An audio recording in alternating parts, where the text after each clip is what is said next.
প্ৰসংগ খিলঞ্জীয়া লোকলৈ বন্দুকৰ অনুজ্ঞাপত্ৰ আগষ্ট মাহৰ ভিতৰত মুকলি হ'ব অনুজ্ঞাপত্ৰ প্ৰদানৰ পৰ্টেল।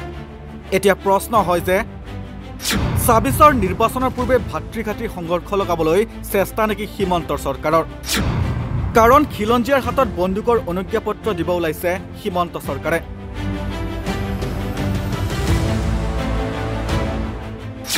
আইন শৃংখলা পৰিস্থিতি নিয়ন্ত্ৰণত ব্যৰ্থ এই চৰকাৰখনে খিলঞ্জীয়া লোকে বন্দুকৰ বাবে আবেদন কৰিব পৰাকৈ মুকলি কৰিব পৰ্টেল। পিছে খিলঞ্জীয়াই বন্দুকৰ অনুজ্ঞাপত্ৰ বিচাৰিছিল নে? খিলঞ্জীয়াই বিচাৰিছিল চাকৰিত ৮০% নিযুক্তিৰ অধিকাৰ, বিচাৰিছিল ভূমিৰ অধিকাৰ, বিচাৰিছিল বেপাৰ বাণিজ্যৰ নিজৰ হাতলৈ অনাৰ অধিকাৰ, বিচাৰিছিল বোপা ককাৰ দিনৰ পৰা খেতি কৰি খাই অহা কৃষিভূমিখন নিজৰ হাতত থকাৰ অধিকাৰ, বিচাৰিছিল বাৰিষা খৰাঙৰ দৰে মাটি শুকাই কৰকৰীয়া মৰা খেতিত জলসিঞ্চনৰ সুব্যৱস্থা। পিছে সীমান্তৰ চৰকাৰে খিলঞ্জীয়াক দিলে মৰাণস্ত্ৰৰহে অধিকাৰ। হয়, সোমবাৰে গৰুখুটি প্ৰকল্পত উপস্থিত হৈ আগষ্ট মাহৰ ভিতৰত খিলঞ্জীয়া লোকলৈ বন্দুকৰ অনুজ্ঞাপত্ৰ প্ৰদানৰ পৰ্টেল মুকলি কৰাৰ কথা ঘোষণা কৰে মুখ্যমন্ত্ৰী হিমন্ত বিশ্ব শৰ্মাই, যাক লৈ এতিয়া সৰ্বত্ৰে উঠিছে বিভিন্ন প্ৰতিক্ৰিয়াৰ। আইন শৃংখলা নিয়ন্ত্ৰণত পুলিচ মিলিটাৰী বিফল নেকি, যাৰ বাবে সাধাৰণ জনতাৰ হাতত মৰাণস্ত্ৰৰ অনুজ্ঞাপত্ৰ দিবলৈ সিদ্ধান্ত গ্ৰহণ কৰিছে সীমান্তৰ চৰকাৰে। খিলঞ্জীয়াই বিচাৰিছিল সাংবিধানিক সুৰক্ষা কৱচ, কিন্তু তাৰ পৰিৱৰ্তে সীমান্তই এতিয়া প্ৰস্তুত হৈছে খিলঞ্জীয়াক মৰাণস্ত্ৰৰ অনুজ্ঞাপত্ৰ তুলি দিবলৈ। এক কথাত ক'বলৈ গ'লে নিজৰ গৃহ বিভাগৰ ব্যৰ্থতা নিজেই যেন উদঙাই দিলে হিমন্ত বিশ্ব শৰ্মাই। হয়, খিলঞ্জীয়া সুৰক্ষাৰ বাবে ধুবুৰী, নগাঁও, বৰপেটাত বাংলাদেশীৰ আক্ৰমণৰ সন্মুখীন হোৱাসকলক মৰাণাস্ত্ৰৰ অনুজ্ঞাপত্ৰ দিয়াৰ সিদ্ধান্ত গ্ৰহণ কৰিছিল চৰকাৰে। সোমবাৰে চিপাঝাৰৰ গৰুখুটি প্ৰকল্পত উপস্থিত হৈ মুখ্যমন্ত্ৰী হিমন্ত বিশ্ব শৰ্মাই ঘোষণা কৰি কয় যে খিলঞ্জীয়া লোকলৈ বন্দুকৰ অনুজ্ঞাপত্ৰ প্ৰদানৰ পৰ্টেল মুকলি হ'ব আগষ্টৰ মাহৰ ভিতৰত। তেওঁ লগতে কয় যে কোনো অনুষ্ঠান প্ৰতিষ্ঠানৰ নামত বন্দুকৰ অনুজ্ঞাপত্ৰ নিদিয়ে চৰকাৰে। তাৰ পাছতে চৰকাৰৰ এই সিদ্ধান্তৰ বিৰুদ্ধে জাঙুৰ খাই উঠিছে জাতীয়তাবাদী নেতাৰ পৰা আৰম্ভ কৰি হিন্দুত্ববাদী নেতালৈকে সকলো পৰ্যায়ৰ ৰাজনৈতিক অৰাজনৈতিক নেতাকৰ্মী। এই সন্দৰ্ভত ফোনযোগে অধিবক্তা কৃষ্ণ গগৈয়ে কয় যে আলফাৰ লগত যি শান্তিপূৰ্ণ আলোচনা কৰাৰ কথা কৈ থকা হয় আৰু যিকেইটা উত্তৰ পূবৰ সংগঠনৰ লগত শান্তিপূৰ্ণ আলোচনা কৰি থকা হৈছে সেই সমস্যাবোৰ সমাধান হৈছে। তাত বন্দুক দি সমস্যা সমাধান কৰা নাই আৰু এইটোৱেই উৎকৃষ্ট উদাহৰণ। গতিকে বন্দুকেৰে বা অস্ত্ৰৰে কেতিয়াও সমস্যা সমাধান নহয়। যি ধৰণৰ কথাবোৰ কৈ যে বিদেশীৰ লগত যুদ্ধ সন্দেহযুক্ত বাংলাদেশীৰ লগত যুদ্ধ কৰিব লাগিব, এই ধৰণৰ কথাবোৰ কৈ যি ধৰণে আনিছে খিলঞ্জীয়া বুলি, এই যিটো অনুজ্ঞাপত্ৰ ভাৰতবৰ্ষত ছত্তীশগড়ত চালোৱা যুদুম বুলি এটা গ্ৰুপ খুলিছে গভৰ্ণমেণ্টৰ ইনিচিয়েটিভত বন্দুক চন্দুক দি। তাৰপিছত সুপ্ৰিম কোৰ্টে সেইটো বেন কৰিবলগীয়া হ'ল বিভিন্ন কাৰণ। সুপ্ৰিম কোৰ্টে বন্ধ কৰিবলগীয়া হ'ল। কিহৰ কাৰণে বেন কৰিব লগা হ'ল? তেতিয়া সেইটো আনিছিলে নক্সালৰ বিৰুদ্ধে। ট্ৰাইবেল সকলক বন্দুক দিছিলে, বন্দুক দি আকৌ সেই ধৰণৰ প্ৰতিৰোধ শক্তি গঢ়ি তুলিব চেষ্টা কৰিছিলে। কিন্তু সেইটোৱে যে এটা অৰাজক পৰিস্থিতি সৃষ্টি কৰেগৈ, তাত বিভিন্ন ধৰণৰ ঘটনা ঘটিবলৈ ধৰিলে, যাৰ কাৰণে এইটো নেচাৰেল চিষ্টেমটো নাথাকিলে। গতিকে এইটোও যে গভৰ্ণমেণ্টে কৰিব বিচাৰিছে এই ধৰণৰ বন্দুক চন্দুক দি, ই এটা অৰাজক পৰিস্থিতি সৃষ্টি কৰিবলৈ যাব। এইটো কোনো সমস্যা সমাধানৰ কোনো কথা নহয় ইয়াত। গতিকে এই গোটেই কথাটো হঠকাৰী এটা সিদ্ধান্ত লৈছে, আৱেগিক আৰু হঠকাৰী চৰকাৰখনৰ সিদ্ধান্ত। ইয়াৰ আইনী প্ৰক্ৰিয়াটো কেনেধৰণৰ হ'ব? মানে চৰকাৰে আইন এখন বনাই দিলে আইন এটা হৈ যায়, কিন্তু সমাজত তাৰ প্ৰভাৱ কি পৰিব সেইটোৱে ডাঙৰ কথা। তাৰমানে বহু সময়ত মানে মহম্মদ বিন তুগলকে দিল্লীৰ পৰা দেৱগিৰিলৈ ৰাজধানীটো লৈ আহিছিলে সমাজত হ'ব বুলি। সেইটো এটা সিদ্ধান্ত দিয়কচোন সেই সময়ত। কিন্তু সিদ্ধান্তটো যে ভুল প্ৰমাণিত হয়গৈ পিছত। এতিয়াও ভাৰতবৰ্ষত বহুতো আইন তেনেকুৱা ধৰণৰ হয়, পিছত ভুল প্ৰমাণিত হয়, এইবিলাক উঠাই ল'বলগীয়া হয় পিছত। গতিকে এই সিদ্ধান্তটো আমি ভাবোঁ যে এখন সুস্থ সমাজত আমি সামাজিক ব্যাধিবোৰ বা সামাজিক সমস্যাবোৰ সমাধান কৰিবলৈ বেলেগ উপায় আমি চেষ্টা কৰিব লাগে। তাত বন্দুক দি সমস্যা সমাধান কৰিব মানে কি? মানুহৰ মাজত অৰাজকতাৰ সৃষ্টি কৰিব বিচাৰিছে নেকি চৰকাৰে? সেইটোহে কৰিব বিচাৰিছে।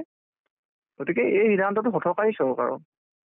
আৰু যিহেতু গৃহ বিভাগটোৰ এতিয়া নিজৰ যি গৃহ বিভাগ, সেই গৃহ বিভাগৰে যি ব্যৰ্থতা তেওঁ নিজেই এই কাণ্ডৰ জৰিয়তে উদঙাই দিছে বুলি ক'ব পাৰি নেকি? যে ব্যৰ্থ হৈছে নিজৰ বিভাগটোক লৈ, যে পুলিচ প্ৰশাসনৰ কথাটো কেৱল প্ৰশাসনিক বা পুলিচ প্ৰশাসন বুলিয়ে নহয়। চৰকাৰৰ এখন চৰকাৰ যেতিয়া কেতিয়াবা ফেইলাৰ হয়, গোটেইকেইটা তাৰ অনুষ্ঠানকেইটা ধ্বংস হয়।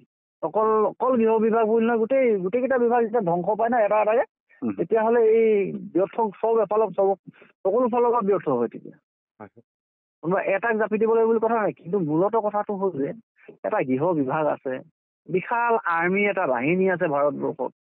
তাৰপিছত সাধাৰণ মানুহক বোলে বন্দুকৰ লাইচেঞ্চ দিব, সাধাৰণ মানুহে নিজৰ নিৰাপত্তা ল'ব লাগিব, এইটো কিবা বৰ হাস্যকৰ কথা।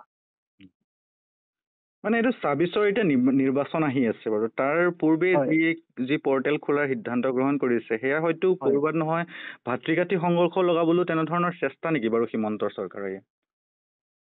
মানুহৰ হাতত যধে মধে যেতিয়া বন্দুক তুলি দিব, পুলিচ কেইটাকে কণ্ট্ৰল কৰিব নোৱাৰে। সিহঁতি য'ত ত'ত এতিয়া পুলিচৰ বিৰুদ্ধে বহুত কেছ হৈছে।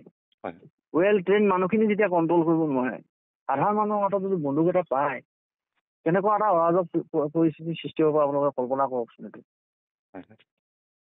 পুলিচবোৰে ট্ৰেইনিং লয়, ৱেল ট্ৰেইন মানুহখিনি যেতিয়া য'তে ত'তে অঘটন ঘটাই থাকে তেতিয়া। গতিকে এই সিদ্ধান্তটো চৰকাৰৰ সেইকাৰণেই আমি বিৰোধ কৰিবলগীয়া।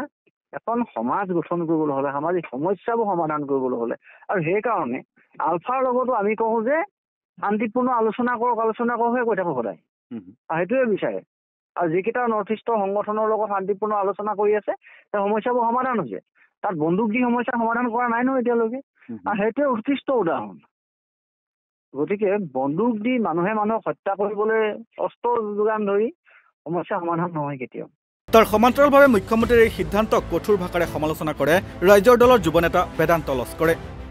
খিলঞ্জীয়াক বন্দুকৰ অনুজ্ঞাপত্ৰ দি হিমন্ত বিশ্ব শৰ্মাই ২০২৬ চনত হ'বলগীয়া বিধানসভা নিৰ্বাচনৰ আগমুহূৰ্তত ভাতৃঘাতী সংঘৰ্ষ লগোৱাৰ কৌশল বুলি কয় যুৱ নেতাগৰাকীয়ে, আৰু ইয়াক কেতিয়াও হ'বলৈ দিয়া নহ'ব বুলি কয় বেদান্ত লস্কৰে। তাৰ সমান্তৰালভাৱে তেওঁ কয় যে অসমত যদি আইন শৃংখলা পৰিস্থিতি নিয়ন্ত্ৰণ কৰিব পৰা নাই, তেন্তে অতি সোনকালেই মুখ্যমন্ত্ৰী পদৰ পৰা পদত্যাগ কৰক হিমন্ত বিশ্ব শৰ্মাই। পূজাৰ পিষ্টলৰ দৰে বন্দুক হাতত তুলি দিব বিচৰাটো ল'ৰা ধেমালিৰ কথা নহয় বুলি কোৱাৰ লগতে এই কাৰ্য কেতিয়াও হ'ব নিদিওঁ বুলি হুংকাৰ প্ৰদান কৰে বেদান্ত লস্কৰে। হিমন্ত বিশ্ব শৰ্মাই যোৱাকালি খিলঞ্জীয়াক যি বন্দুকৰ লাইচেঞ্চ দিয়াৰ কথা কৈছে, ই অতি পৰিতাপৰ কথা। আপুনি অসমত যদি আইন শৃংখলা পৰিস্থিতি নিয়ন্ত্ৰণ কৰিব পৰা নাই, অনতি বিলম্বে আপুনি অসমৰ মুখ্যমন্ত্ৰী আৰু গৃহমন্ত্ৰী পদৰ পৰা পদত্যাগ কৰক। হাতত বন্দুক তুলি দি পূজাৰ পিষ্টলৰ নিচিনাকৈ এইটো ল'ৰা ধেমালিৰ কথা নহয়। ডক্টৰ হিমন্ত বিশ্ব শৰ্মা ২০২৬ৰ নিৰ্বাচনৰ আগত এখন আপুনি ভাতৃঘাতী সংঘৰ্ষ লগাবৰ কাৰণে যি চেষ্টা চলাই আছে, এই চেষ্টা কেতিয়াও আমি সফল হ'বলৈ আপোনাক নিদিওঁ। বন্দুক দিয়াটো অত্যন্ত দুৰ্ভাগ্যজনক কথা এই কাৰণে যে আজি আমি পুলিচ বা সেনা বিষয়াক যেতিয়া বন্দুক হাতত তুলি দিয়া হয়, তেওঁলোকক অতি কমেও ছমাহৰ প্ৰশিক্ষণ দিয়া হয়। আপুনি কেৱল ২০২৬ৰ নিৰ্বাচন সাম্প্ৰদায়িক বৈতৰণি পাৰ কৰিবৰ কাৰণে এনেকৈ যি ধৰণৰ কেঁচুৱা ল'ৰা ছোৱালীৰ নিচিনা যি ল'ৰা ধেমালি কৰিব খুজিছে, ইয়াক কেতিয়াও আমি হ'বলৈ নিদিওঁ। আপোনাক সাৱধান কৰি দিছোঁ। যি সময়ত খিলঞ্জীয়াই জাতি মাটিৰ অধিকাৰ বিচাৰি হাবাথুৰি খাবলগীয়া হৈছে, সেই সময়ত খিলঞ্জীয়াৰ কথা নাভাবি কৰা এই কাণ্ডই যেন নিজৰ গৃহ বিভাগৰ ব্যৰ্থতা নিজেই উদঙাই দিলে হিমন্ত বিশ্ব শৰ্মাই। নিউজ ৰিপৰ্ট, নৰ্থ ইষ্ট নাও।